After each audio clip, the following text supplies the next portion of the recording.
Hello everyone! Tara samahan niyo ako gumawa ng easy recipe na tiramisu. Meron na po ako ditong nakalagay na all-purpose cream or whipping cream. Okay? Tapos meron na rin akong milk, vanilla, and coffee. Mamaya na po yung biscuit.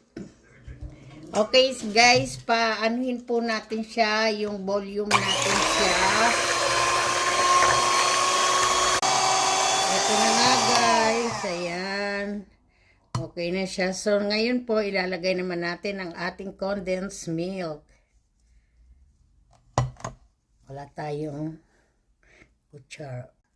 Ayan guys, nailagay ko na ang condensed milk. Continue sa pag-mix. At konting vanilla. Mix lang po natin mabuti. So guys, ito na po. Brand coffee po ang ginamit ko para hindi po siya gaanong matapang kasi po baka may kumain na ba mga bata. So ito lang po. Ganyan.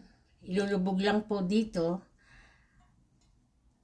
At ilalagay natin isa-isa dito sa ating tray.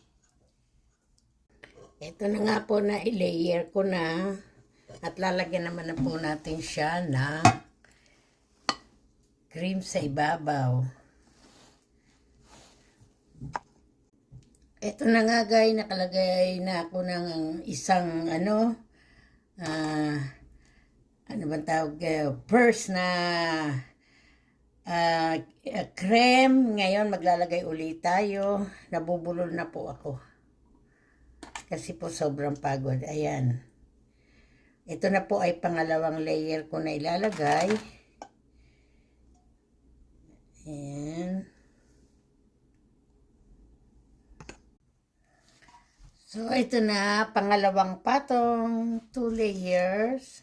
So, maglalagay ulit tayo ng another cream.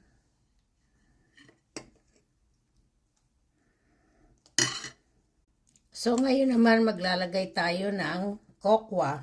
Ayan.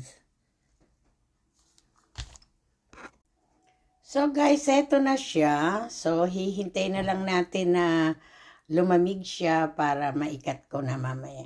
Eto na guys, titikman na raw. Eto na ang aming tiramisu. Sana mapanood ninyo ang ating mga video. Madam Lisa Mix Video. Sana mag-subscribe naman kayo. Thank you.